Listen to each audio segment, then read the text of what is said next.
ఇక పోగా నీకు ప్రధానమైన సందేహం శబ్ద బ్రహ్మవేత్త. అవునండి. హనుమంతుల వారు మొట్టమొదట రామచంద్రుడి దర్శనానికి వచ్చి నమస్కారం చేశాడు. అయ్యా, తమరెవరు? ఏ పని మీద వచ్చారు? మీరు వేసిన వేషమేమిటి? ఈ వేసిన వేషానికి ధరించిన ఆయుధాలకి పొంతన కనపడడం లేదు అని 3 మాటలు అడిగాడు. ఎవరు, ఏమిటి వేషం, ఈ ఆయుధాలు? 3 మాటలు అడిగిన ఉత్తర క్షణంలో సర్వలోకేశ్వరుడైనటువంటి రామచంద్రుడు ఏమన్నాడు? లక్ష్మణ, ఇలా మాట్లాడగలిగిన కుర్రవాణ్ణి నేను ఇంతవరకు చూడలేదయ్యా. వీడే కనుక ఉన్నట్లయితే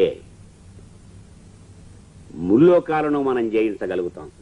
ఇటువంటి ఒక్క మంత్రి మన దగ్గర ఉంటే ఏమిటి ఆయన యొక్క విశేషం? ఈ మాట్లాడుతున్నంతసేపు అపశబ్దం నోట్లోంచి రానివ్వలేదు, తల తిప్పలేదు, కనుబొమ్మలు ఎగరవేయలేదు, ఎక్కడా ఏమీ ఇబ్బంది పడకుండా ఇక మాట్లాడేటువంటి విద్య హనుమంతుడు ఒక్కడికే తెలుసు. శబ్ద బ్రహ్మాన్ని తెలిసినవాడు ఈయనొక్కడే అంటూ ఒక 9 శ్లోకాలు హనుమంతుడిని కీర్తిస్తూ మాట్లాడతాడు రామభద్రుడు. ఆ మాట్లాడడంలో, నాయనా, ఈ మాట్లాడే విద్యకి కావలసింది అవిస్తరం, అసందిగ్ధం, అవిలంబితం, అవ్యథం. ఎప్పుడైనా సరే, ఎవరైనా సరే మాట్లాడుతున్నారో అంటే ప్రప్రథమంగా ఏరా వెళ్ళిన పని ఏమైంది అంటే తక్షణం ఏమైందో చెప్పాలి తప్ప నేను బయలుదేరానా అండి, దారిలో లారీ బస్సు ఢీకొన్నా ఇవన్నీ చెప్పద్దు. అవిస్తరం, అలా అన్నారు కదా అని నేను వెళ్తున్నానని సగం మింగేస్తాడు. అక్షరాలు మింగకూడదు, తాకూడదు. అసందిగ్ధంగా అన్నారని చెప్పి గురువు గారు సరిగమపాలు వేయకూడదు. ఆ విలంబితం, ఇంక ఇవన్నీ బాగానే ఉన్నాయి. ఆ వ్యథం, మనం మాట్లాడుతుంటే మన గుండెకాయలు బద్దలై ఎదుటివాడి చెవులు బద్దలవ్వకూడదు. చాలా హాయిగా ఉచ్చారయతి కళ్యాణీం వాచం హృదయహర్షిణీం, చక్కనైనటువంటి మాటలు ఎదుటివాడి హృదయానికి ఆనందం కలిగించే రీతిలో మాట్లాడే శక్తి వీడొక్కడికే తెలుసు.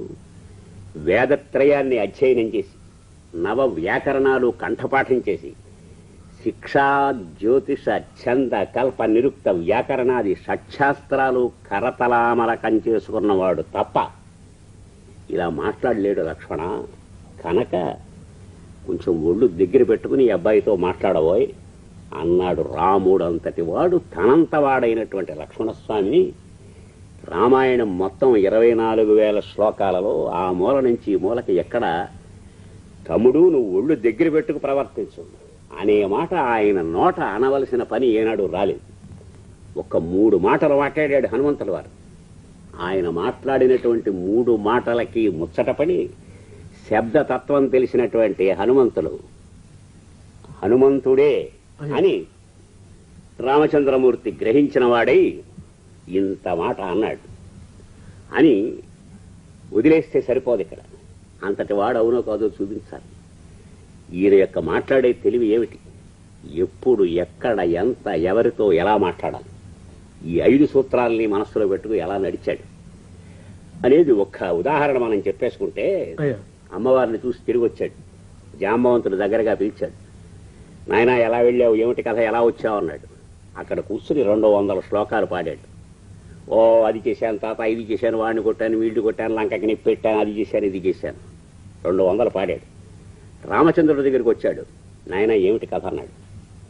లంకలో కాలు పెట్టాను, అశోకవనంలో సింసుపా వృక్షఛాయలో మబ్బు క్రమ్మిన చంద్రబింబంలా, మకిలి పట్టినటువంటి అద్దంలా, ఎండిపోయిన అరటి మొవ్వులా ఉన్న అమ్మవారిని చూశాను అని చెప్పాడే తప్ప అక్కడ ఇలా మీసాలు కాలర్లు ఎగరేసి అది చేశాను ఇది చేశానని మాట్లాడలే. అంటే సన్నిహితుడైన తాతగారి దగ్గర మాట్లాడేటప్పుడు తన ప్రతాపం అంతా చూపించాడు. మహాయోధుడైనటువంటి రామచంద్రుడి దగ్గరికి వెళ్ళినప్పుడు ఆయనకు ఎంత చెప్పాలో అంతే చెప్పాడు. పర్యవసానంగా నీకు ఏం తెలుస్తుందంటే, నువ్వు ఆలయాలకు వెళ్ళి భజన చేయి, తప్పలేదు హనుమంతుడికి. కానీ మనిషివై పుట్టినందుకు ఏమిటి నేర్చుకోవాలి? మాట్లాడడం ఒక్కటే. ఆ మాట్లాడడాన్ని నేర్పినటువంటి మహనీయుడు హనుమంతుల వారు. ఆ హనుమంతుల వారికి చేతులు జోడించి శబ్ద బ్రహ్మ విద్యను ఉపాసించడానికి ప్రయత్నించు. స్వస్తి.